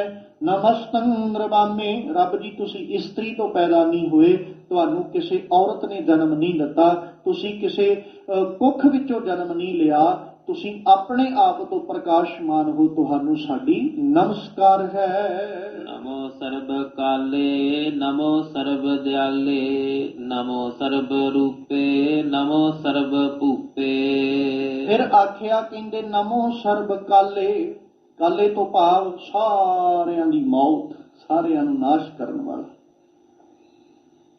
ਰੱਬ ਜੀ ਤੁਸੀਂ ਸਾਰਿਆਂ ਦੀ ਮੌਤ ਹੋ, ਸਾਰੇ ਜੀਵਾਂ ਦਾ ਨਾਸ਼ ਕਰਨ ਵਾਲੇ ਹੋ, ਤੁਹਾਨੂੰ ਨਮਸਕਾਰ ਹੈ। ਨਮੋ ਸਰਬ ਦਿਆਲੇ ਰੱਬ ਜੀ ਤੁਹਾਡੇ ਵਰਗਾ ਦਿਆਲੂ ਵੀ ਕੋਈ ਨਹੀਂ, ਤੁਸੀਂ ਸਾਰਿਆਂ ਤੇ ਦਇਆ ਕਰਨ ਵਾਲੇ ਹੋ, ਤੁਹਾਡੇ ਅੱਗੇ ਸਾਡੀ ਬੰਦਨਾ ਹੈ। ਨਮੋ ਸਰਬ ਰੂਪੇ ਹੇ ਅਕਾਲ ਪੁਰਖ ਪਰਮੇਸ਼ਵਰ ਜੀ ਤੁਸੀਂ ਸਾਰੇ ਰੂਪ ਹਸਤੀਆਂ ਵਿੱਚ ਮੌਜੂਦ ਹੋ, ਸਾਰਿਆਂ ਵਿੱਚ ਤੁਸੀਂ ਮੌਜੂਦ ਹੋ, ਤੁਹਾਡੇ ਅੱਗੇ ਸਾਡੀ ਨਮਸਕਾਰ ਹੈ। ਨਮੋ ਸਰਬ ਭੂਪੇ ਤੇ ਤੁਸੀਂ ਸਾਰਿਆਂ ਤੋਂ ਬੜੇ ਵੱਡੇ ਰਾਜੇ ਵੀ ਹੋ, ਇਸ ਕਰਕੇ ਤੁਹਾਡੇ ਅੱਗੇ ਸਾਡੀ ਬੰਦਨਾ ਹੈ। ਧੰਨ ਗੁਰੂ ਕਲਗੀਧਰ ਸਾਹਿਬ ਨੇ ਨਾ ਅਕਾਲ ਪੁਰਖ ਪਰਮੇਸ਼ਵਰ ਦਾ ਇੱਕ ਇੱਕ ਗੁਣ, ਮਾਲਕ ਪਾਤਸ਼ਾਹ ਦਾ ਇੱਕ ਇੱਕ ਕਰਮ ਵੇਖਦਿਆਂ ਹੋਇਆਂ ਅਕਾਲ ਪੁਰਖ ਅੱਗੇ ਨਮੋ ਕੀਤੀ, ਇੱਕ ਇੱਕ ਰੋਮ ਉਹਨਾਂ ਅੱਗੇ ਨਮਸਕਾਰ ਕਰਦੇ ਆ। ਜਾਪ ਸਾਹਿਬ ਨੂੰ ਜਦੋਂ ਪੜ੍ਹਦੇ ਆ ਨਾ ਕਿਤੇ ਪ੍ਰੇਮ ਨਾਲ ਬਹਿ ਕੇ ਜਦੋਂ ਪੜ੍ਹੀਏ ਤੇ ਵਾਕਈ ਸੱਚਮੁੱਚ ਇੱਕ ਇੱਕ ਰੋਮ ਜਿਹੜਾ ਨਾ ਉਹ ਅਕਾਲ ਪੁਰਖ ਪਰਮੇਸ਼ਵਰ ਦਾ ਸ਼ੁਕਰ ਗੁਜ਼ਾਰਦਾ। ਰੱਬ ਨੇ ਸਾਡੇ ਤੇ ਉਪਕਾਰ ਕੀਤੇ ਬੜੇ ਨੇ। ਅਕਾਲ ਪੁਰਖ ਪਰਮੇਸ਼ਵਰ ਦਾ ਅਸੀਂ ਸਵਰੂਪ ਕਦੇ ਬਿਆਨ ਨਹੀਂ ਕਰ ਸਕਦੇ, ਕਦੇ ਅਸੀਂ ਉਸ ਸਵਰੂਪ ਨੂੰ ਐਕਸਪਲੇਨ ਕਰਕੇ ਸੰਸਾਰ ਦੇ ਸਾਹਮਣੇ ਨਹੀਂ ਰੱਖ ਸਕਦੇ। ਬਸ ਸਾਡੀ ਤੇ ਇੰਨੀ ਕੀ ਪਾਇਆ ਵੀ ਅਸੀਂ ਉਹਦੇ ਅੱਗੇ ਬਾਰ-ਬਾਰ ਨਮਸਕਾਰ ਕਰਦੇ ਚੱਲੀਏ, ਇਹ ਤੋਂ ਵੱਧ ਕੇ ਕੁਝ ਵੀ ਨਹੀਂ। ਧੰਨ ਗੁਰੂ ਕਲਗੀਧਰ ਪਾਤਸ਼ਾਹ ਜੀ ਨੇ ਜਾਪ ਸਾਹਿਬ ਦੀ ਬਾਣੀ ਸਾਡੀ ਝੋਲੀ ਵਿੱਚ ਪਾ ਕੇ ਉਪਕਾਰ ਕੀਤਾ ਵੀ ਅਸੀਂ ਕਿਤੇ ਇੱਕ ਇੱਕ ਰੋਮ ਜਦੋਂ ਬਾਣੀ ਪੜ੍ਹੀਏ ਉਦੋਂ ਹੀ ਸਾਡਾ ਰੋਮ ਰੋਮ ਮਾਲਕ ਦੇ ਅੱਗੇ ਨਮਸਕਾਰ ਕਰੇ, ਸਿਰ ਝੁਕਾਵੇ ਸਾਡਾ ਰੋਮ ਰੋਮ। ਨਮੋ ਸਰਬ ਕਾਲੇ। ਹੁਣ ਕਾਲ ਕਿੱਥੇ ਹੈ? ਸਾਰੇ ਸਮਾਜ ਉੱਤੇ ਹੀ ਮੌਜੂਦ ਹੈ। ਕਾਲ ਦੀ ਹਸਤੀ ਕੋਈ ਵੀ ਸਮਾਜ ਦੀ ਐਸੀ ਵਸਤੂ ਨਹੀਂ ਹੈ ਜਿੱਥੇ ਕਾਲ ਦੀ ਹਸਤੀ ਨਹੀਂ ਹੈ। ਸਗੋਂ ਬਾਣੀ ਨੇ ਤੇ ਇਹ ਕਿਹਾ ਕਿ ਜੋ ਉਪਜਿਓ ਸੋ ਬਿਨਸ ਹੈ ਪਰੋ ਆਜ ਕੈ ਕਾਲ, ਨਾਨਕ ਹਰ ਗੁਣ ਗਾਏ ਲੈ ਛਾੜ ਸਗਲ ਜੰਜਾਲ। ਬਾਣੀ ਨੇ ਤੇ ਇਹੀ ਕਿਹਾ ਨਾ ਜਿਹੜਾ ਪੈਦਾ ਹੋਇਆ ਉਹਨੇ ਨਾਸ਼ ਹੋਣਾ ਹੀ ਹੋਣਾ, ਉਹ ਮਰੇਗਾ ਹੀ ਮਰੇਗਾ ਜਿਹੜਾ ਜਨਮ ਲੈ ਰਿਹਾ। ਮਤਲਬ ਜਨਮ ਲੈਣ ਵਾਲੇ ਦੇ ਸਿਰ ਤੇ ਕਾਲ ਬੈਠਾ ਹੈ। ਰੱਬ ਜੀ ਨਮੋ ਸਰਬ ਕਾਲੇ ਤੁਹਾਡੇ ਅੱਗੇ ਸਾਡੀ ਨਮਸਕਾਰ, ਕਿਉਂਕਿ ਕਾਲ ਤੁਸੀਂ ਬਣ ਕੇ ਬੈਠੇ ਹੋ, ਤੁਹਾਡਾ ਸਰੂਪ ਕਾਲ ਸਰੂਪ ਹੈ, ਮਤਲਬ ਤੁਸੀਂ ਨਾਸ਼ ਕਰਨ ਵਾਲੇ ਹੋ, ਸਾਰੇ ਜੀਵਾਂ ਨੂੰ ਨਾਸ਼ ਕਰਨ ਵਾਲੇ ਹੋ, ਚਾਹੇ ਕੋਈ ਵੀ ਹੈ। ਫਿਰ ਆਖਿਆ ਨਮੋ ਸਰਬ ਦਿਆਲੇ, ਪਰ ਰੱਬ ਜੀ ਜਿੱਥੇ ਤੁਸੀਂ ਨਾਸ਼ ਕਰਨ ਵਾਲੇ ਹੋ, ਅਸੀਂ ਇਸ ਕਰਕੇ ਨਮਸਕਾਰ ਕਰ ਰਹੇ ਹਾਂ। ਰੱਬ ਜੀ ਨਾਲ ਤੁਹਾਡੇ ਚਰਨਾਂ 'ਚ ਨਮਸਕਾਰ ਇਸ ਕਰਕੇ ਵੀ ਹੈ ਕਿਉਂਕਿ ਤੁਸੀਂ ਰੱਖਣ ਵਾਲੇ ਵੀ ਹੋ। ਅਕਸਰ ਆਪਾਂ ਜਦੋਂ ਵੇਖਦੇ ਹਾਂ ਨਾ ਕੋਈ ਐਸੀ ਘਟਨਾ ਵਾਪਰਦੀ ਤੇ ਸਾਰੇ ਦੇ ਸਾਰੇ ਮਰ ਜਾਣ, ਕਿਤੇ ਕੋਈ ਦੁਰਘਟਨਾ ਦੇ ਵਿੱਚ ਤੇ ਕੋਈ ਇੱਕ ਅੱਧਾ ਬਚ ਜਾਂਦਾ ਨਾ, ਤੇ ਸਾਡੀ ਜ਼ੁਬਾਨ ਇਹ ਕਹਿੰਦੀ ਮਾਰਨ ਵਾਲੇ ਨਾਲੋਂ ਰੱਖਣ ਵਾਲਾ ਵੱਡਾ ਹੈ। ਮਤਲਬ ਰੱਖਣ ਵਾਲੇ ਨੇ ਵਿਪਤਾਵਾਂ ਵਿੱਚੋਂ ਵੀ ਰੱਖ ਲਿਆ, ਦੁਰਘਟਨਾਵਾਂ ਵਿੱਚੋਂ ਵੀ ਬਚਾ ਗਿਆ। ਰੱਬ ਜੀ ਤੁਹਾਡੇ ਅੱਗੇ ਸਾਡੀ ਨਮਸਕਾਰ ਹੈ ਕਿਉਂਕਿ ਤੁਸੀਂ ਦਇਆਲੂ ਵੀ ਬੜੇ ਹੋ। ਤੇਰੇ ਜਿੰਨੀ ਦਇਆ ਕਿੰਨੇ ਕਰਨੀ। ਇੱਕ ਮੈਂ ਸੰਸਾਰਕ ਨਿੱਕੀ ਜਿਹੀ ਉਦਾਹਰਨ ਰੱਖਦਾ। ਇੱਕ ਮਨੁੱਖ ਆ ਕੇ ਸਾਡੇ ਸਾਹਮਣੇ ਖੜੋ ਕੇ ਸਾਨੂੰ ਅਪ ਸ਼ਬਦ ਬੋਲੇ, ਅਸੀਂ ਕਿੰਨੀ ਕੁ ਦਇਆ ਕਰਾਂਗੇ। ਇੱਕ ਬੰਦਾ ਆਇਆ, ਆ ਕੇ ਉਹ ਸਾਡੇ ਸਾਹਮਣੇ ਖੜੋਤਾ, ਸਾਡੇ ਸਾਹਮਣੇ ਖੜੋ ਕੇ ਤੇ ਸਾਨੂੰ ਗਾਲੀ ਗਲੋਚ ਕਰਨ ਲੱਗ ਗਿਆ, ਤੇ ਆਪਾਂ ਕੀ ਕਰਾਂਗੇ? ਉਹਨੂੰ ਇਹ ਕਹਾਂਗੇ ਵੀ ਜਾ ਭਾਈ ਤੂੰ ਗਾਲੀ ਗਲੋਚ ਕਰਦਾ, ਤੇਰਾ ਭਲਾ ਹੋਵੇ, ਕਹਿ ਦਾਂਗੇ?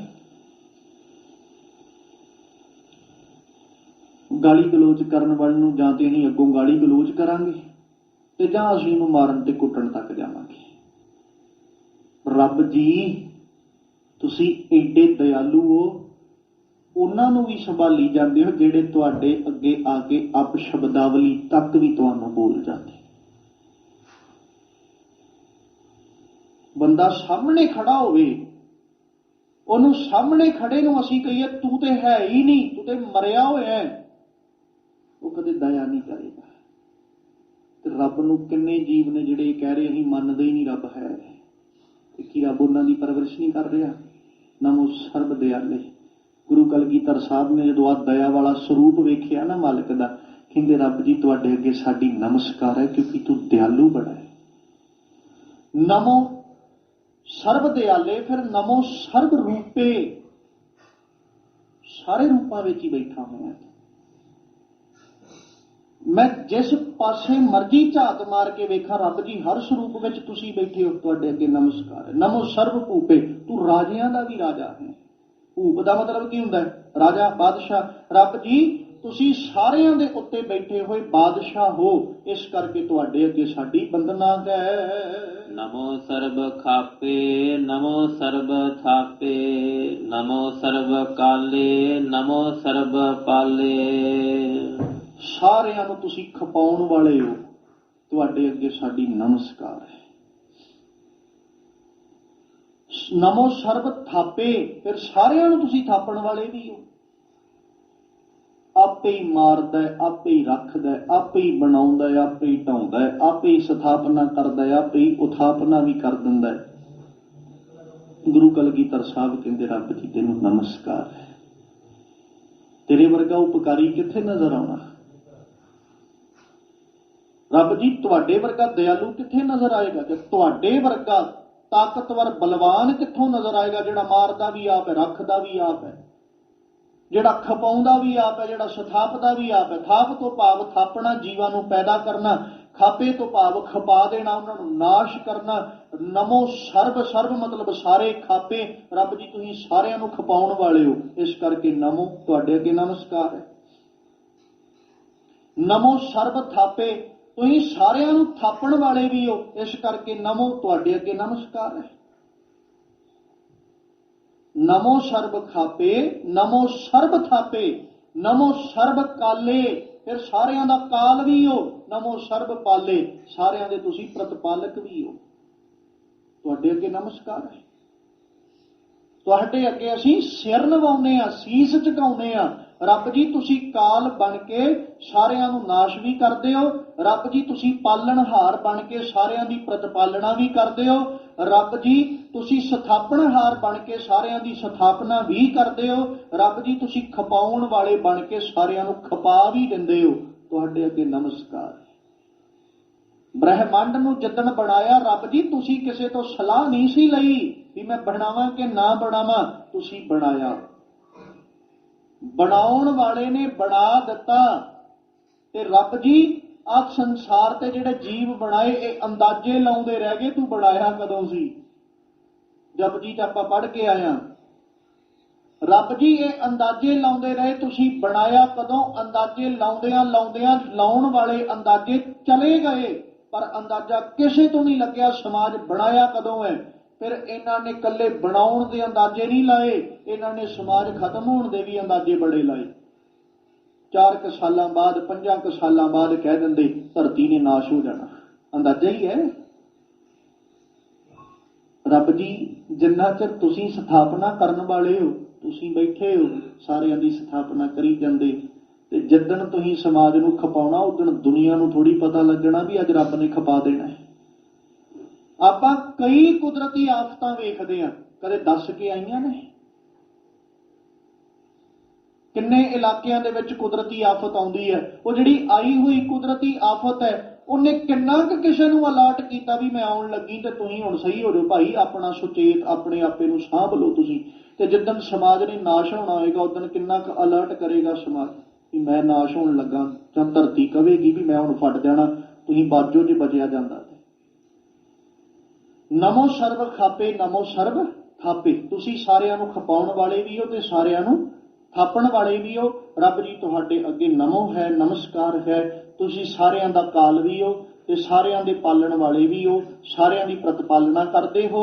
ਇਸ ਲਈ ਅਕਾਲ ਪੁਰਖ ਪਰਮੇਸ਼ਵਰ ਜੀ ਤੁਹਾਡੇ ਅੱਗੇ ਸਾਡੀ ਨਮਸਕਾਰ ਹੈ। ਨਮਸਤਸਤ ਦੇਵੈ ਨਮਸਤੰ ਅਭੇਵੈ ਨਮਸਤੰ ਅਜਨਮੇ ਨਮਸਤੰ ਸੁਬਨਮੇ। ਨਮਸਤਸਤ ਦੇਵੈ, ਦੇਵੈ ਮਤਲਬ ਦੇਵ, ਪੂਜਣ ਯੋਗ ਹਸਤੀ, ਜਿਹੜਾ ਚਾਨਣ ਸਰੂਪ ਹੈ। ਰੱਬ ਜੀ ਤੁਹਾਡੇ ਅੱਗੇ ਨਮਸਕਾਰ ਹੈ ਕਿਉਂਕਿ ਤੁਸੀਂ ਪੂਜਣ ਯੋਗ ਹੋ। ਸਾਰੇ ਦਾ ਸਾਰਾ ਸਮਾਜ ਤੁਹਾਨੂੰ ਪੂਜਦਾ, ਸਾਰੇ ਦਾ ਸਾਰਾ ਬ੍ਰਹਿਮੰਡ ਤੁਹਾਨੂੰ ਪੂਜਦਾ। ਬਸ ਸਿਰਫ ਨਾਮ ਹੀ ਵੱਖਰੇ ਵੱਖਰੇ ਨੇ ਨਾ, ਪੂਜਾ ਤੇ ਸਿਰਫ ਇੱਕ ਪਰਮੇਸ਼ਵਰ ਦੀ ਹੋਈ, ਨਾਮ ਵੱਖਰੇ ਵੱਖਰੇ ਰੱਖਣ ਦੇ ਨਾਲ ਜਾਂ ਲੈਣ ਦੇ ਨਾਲ ਪਰਮੇਸ਼ਵਰ ਨਹੀਂ ਬਦਲੇਗਾ। ਰੱਬ ਜੀ ਤੁਹਾਡੇ ਅੱਗੇ ਨਮਸਕਾਰ ਹੈ ਕਿਉਂਕਿ ਤੁਸੀਂ ਖੁਦ ਪੂਜਣ ਸਰੂਪ ਹੋ, ਪੂਜਣ ਯੋਗ ਹੋ। ਨਮਸਤੰ ਅਭੇਵੈ, ਰੱਬ ਜੀ ਤੁਹਾਡੇ ਅੱਗੇ ਨਮਸਕਾਰ ਹੈ ਕਿਉਂਕਿ ਤੁਹਾਡਾ ਭੇਤ ਨਹੀਂ ਪਾਇਆ ਜਾ ਸਕਦਾ, ਤੁਸੀਂ ਭੇਤ ਤੋਂ ਰਹਿਤ ਹੋ। ਨਮਸਤੰ ਅਜਨਮੇ, ਤੁਹਾਨੂੰ ਕਿਸੇ ਜਨਮ ਨਹੀਂ ਦਿੱਤਾ, ਇਸ ਕਰਕੇ ਤੁਹਾਡੇ ਅੱਗੇ ਨਮਸਕਾਰ ਹੈ। ਨਮਸਤੰ ਸੁਬਨਮੇ, ਰੱਬ ਜੀ ਤੁਸੀਂ ਬੜੇ ਸੋਹਣੇ ਹੋ, ਸੁੰਦਰ ਰੰਗ ਵਾਲੇ ਹੋ, ਇਸ ਲਈ ਤੁਹਾਡੇ ਅੱਗੇ ਸਾਡੀ ਬੰਦਨਾ ਹੈ। ਨਮੋ ਸਰਬ ਗਉਨੇ ਨਮੋ ਸਰਬ ਭਉਨੇ ਨਮੋ ਸਰਬ ਰੰਗੇ ਨਮੋ ਸਰਬ ਭੰਗੇ। ਰੱਬ ਦੇ ਬਾਰੇ ਜਦੋਂ ਗੱਲ ਕੀਤੀ ਤੇ ਅਸੀਂ ਇਹ ਆਖਿਆ, ਧੰਨ ਗੁਰੂ ਕਲਗੀਧਰ ਸਾਹਿਬ ਨੇ ਵੀ ਨਮਸਤੰ ਅਗੰਮੇ, ਰੱਬ ਜੀ ਤੁਹਾਡੇ ਤੱਕ ਪਹੁੰਚ ਨਹੀਂ ਹੈ। ਪਰ ਹੁਣ ਕਹਿ ਰਹੇ ਨਮੋ ਸਰਬ ਗਉਨੇ, ਰੱਬ ਜੀ ਤੁਹਾਡੇ ਤੱਕ ਕਿਸੇ ਦੀ ਪਹੁੰਚ ਨਹੀਂ ਹੈ ਪਰ ਤੁਹਾਡੀ ਪਹੁੰਚ ਸਾਰਿਆਂ ਤੱਕ ਹੈ। ਨਮੋ ਸਰਬ ਗਉਨੇ, ਸਰਬ ਗਉਨੇ ਤੋਂ ਭਾਵ ਤੁਸੀਂ ਸਾਰੀਆਂ ਥਾਵਾਂ ਤੇ ਤੁਹਾਡੀ ਪਹੁੰਚ ਹੈ। ਗਉਨੇ ਤੋਂ ਭਾਵ ਗਮਨ ਕੀਤਾ ਹੋਇਆ ਤੁਸੀਂ ਸਾਰੀਆਂ ਥਾਵਾਂ ਤੇ, ਇਸ ਲਈ ਨਮਸਕਾਰ ਹੈ ਤੁਹਾਡੀ ਅੱਗੇ। ਨਮੋ ਸਰਬ ਭਉਨੇ, ਭਉਨ ਤੋਂ ਭਾਵ ਭਵਨ, ਅਸਲ ਲਫ਼ਜ਼ ਹੈ ਭਵਨ, ਭਵਨ ਮਤਲਬ ਘਰ। ਨਮੋ ਸਰਬ ਭਉਨੇ, ਰੱਬ ਜੀ ਜੋ ਨਜ਼ਰ ਆ ਰਿਹਾ ਸਾਰੇ ਤੁਹਾਡੇ ਘਰ ਨੇ।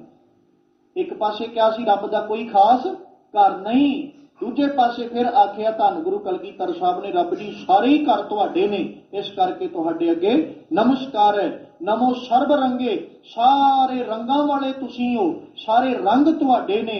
ਨਮੋ ਸਰਬ ਭੰਗੇ, ਤੇ ਰੱਬ ਜੀ ਤੁਸੀਂ ਸਾਰਿਆਂ ਨੂੰ ਨਾਸ਼ ਕਰਨ ਵਾਲੇ ਹੋ, ਇਸ ਕਰਕੇ ਤੁਹਾਡੇ ਅੱਗੇ ਨਮਸਕਾਰ ਹੈ। ਨਮੋ ਕਾਲ ਕਾਲੇ ਨਮਸਤਸਤ ਦਿਆਲੇ ਨਮਸਤੰ ਅਬਰਨੇ ਨਮਸਤੰ ਅਮਰਨੇ। ਰੱਬ ਜੀ ਮੌਤ ਸਾਰਿਆਂ ਤੇ ਬੈਠੀ ਹੈ, ਕਾਲ ਸਾਰਿਆਂ ਤੇ ਬੈਠਾ ਹੈ, ਪਰ ਤੁਹਾਡੇ ਉੱਤੇ ਕਾਲ ਨਹੀਂ ਹੈ ਕਿਉਂਕਿ ਤੁਸੀਂ ਮੌਤ ਦੀ ਵੀ ਮੌਤ ਹੋ। ਨਮੋ ਕਾਲ ਕਾਲੇ, ਕਾਲ ਤੋਂ ਭਾਵ ਮੌਤ, ਕਾਲੇ ਕਾਲ ਦੀ ਵੀ ਮੌਤ। ਰੱਬ ਜੀ ਇਸ ਕਰਕੇ ਤੁਹਾਡੇ ਅੱਗੇ ਨਮਸਕਾਰ ਹੈ ਕਿਉਂਕਿ ਤੁਸੀਂ ਮੌਤ ਨੂੰ ਵੀ ਮਾਰਨ ਵਾਲੇ ਹੋ।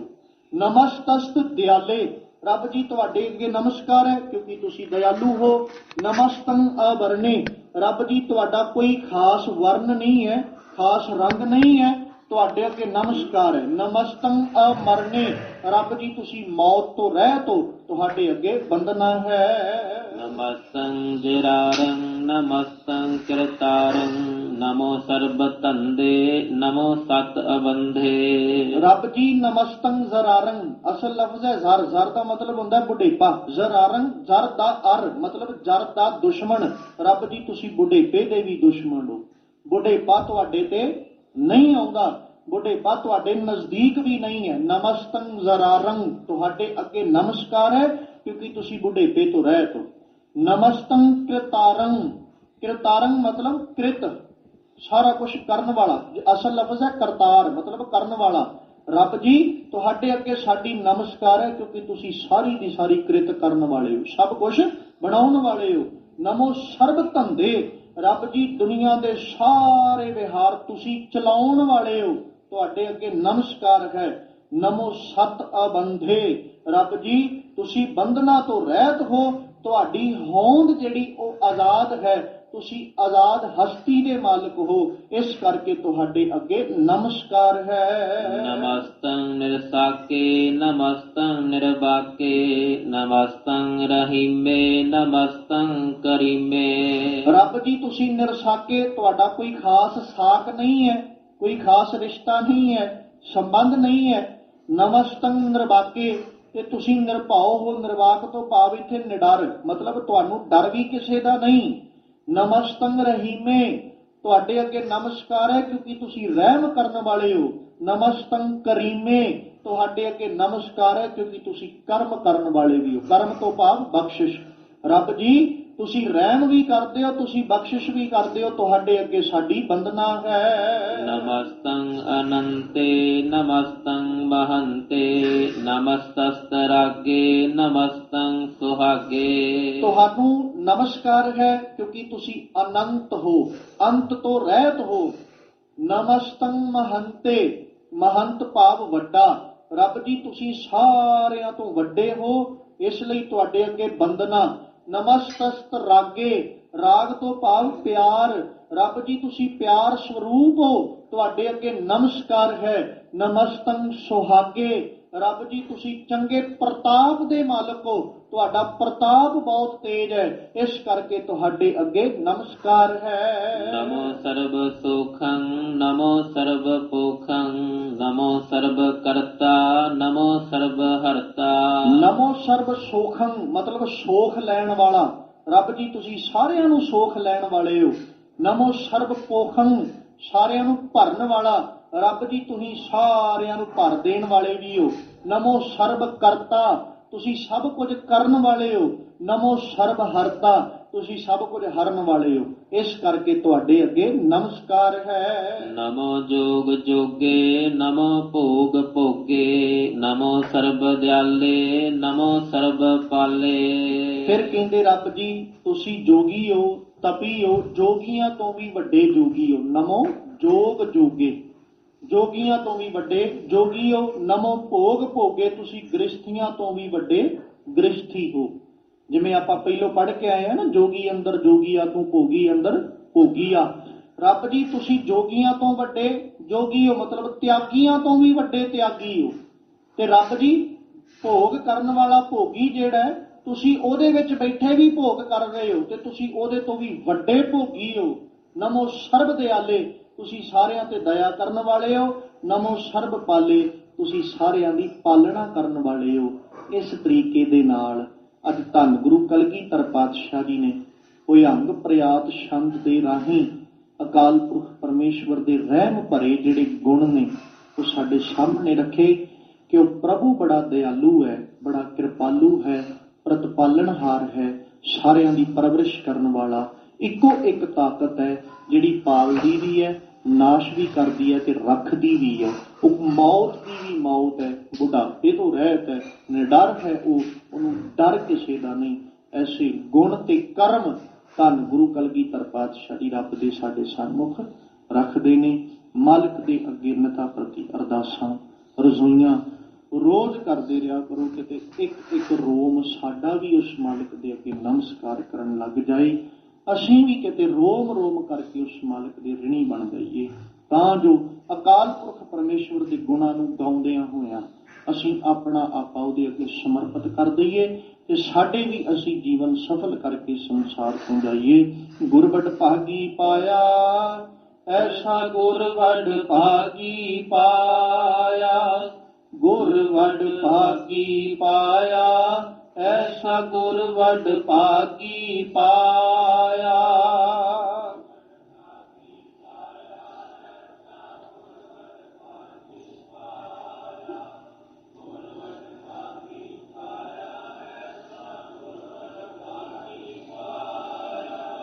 ਗੁਰ ਵਡ ਭਾਗੀ ਪਾਇਆ, ਐਸਾ ਗੁਰ ਵਡ ਭਾਗੀ ਪਾਇਆ। ਗੁਰ ਵਡ ਭਾਗੀ ਪਾਇਆ, ਐਸਾ ਗੁਰ ਵਡ ਭਾਗੀ ਪਾਇਆ।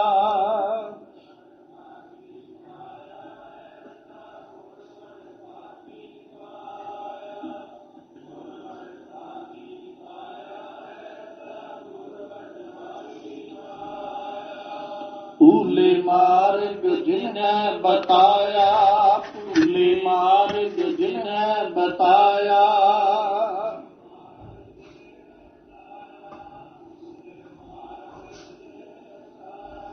ਐਸਾ ਗੁਰਵਡ ਭਾਗੀ ਪਾਇਆ, ਐਸਾ ਗੁਰਵਡ ਭਾਗੀ ਪਾਇਆ।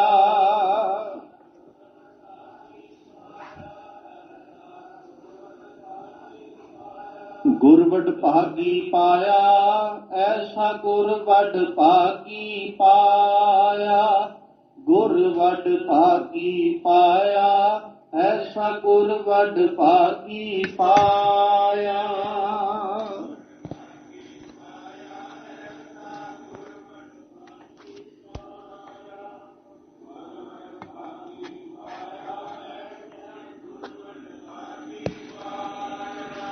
ਸਤਿਗੁਰੂ ਪਾਤਸ਼ਾਹ ਕਿਰਪਾ ਕਰਨ, ਸਾਡੇ ਸਭਨਾਂ ਦੀਆਂ ਹਾਜ਼ਰੀਆਂ ਆਪਣੇ ਦਰ ਤੇ ਪ੍ਰਵਾਨ ਕਰ ਲੈਣ। ਦਰੋਂ ਘਰੋਂ ਗੁਰਸਿੱਖੀ ਜੀਵਨ ਨਾਮ ਦੀਆਂ ਦਾਤਾਂ ਬਖਸ਼ਿਸ਼ ਕਰਕੇ ਨਿਵਾਜਣ, ਤਾਂ ਜੋ ਸਾਡੇ ਲੋਕ ਸੁਖੀਏ ਪਰਲੋਕ ਸੁਹੇਲੇ। ਨਾਨਕ ਹਰ ਪ੍ਰਭ ਆਪੇ ਮੇਲੇ ਹੋਈਆਂ ਬੇਅੰਤ ਭੁੱਲਾਂ ਦੀ ਖਿਮਾ ਬਖਸ਼ਣੀ। ਆਓ ਸਤਿਗੁਰੂ ਜੀ ਦੇ ਪਾਵਨ ਬਚਨ ਹਿਰਦਿਆਂ ਵਿੱਚ ਵਸਾ ਲਈਏ। ਨਮੋ ਜੋਗ ਜੋਗੇ, ਨਮੋ ਭੋਗ ਭੋਗੇ, ਨਮੋ ਸਰਬ ਦਿਆਲੇ, ਨਮੋ ਸਰਬ ਪਾਲੇ। ਵਾਹਿਗੁਰੂ ਜੀ ਕਾ ਖਾਲਸਾ, ਵਾਹਿਗੁਰੂ ਜੀ ਕੀ ਫਤਿਹ।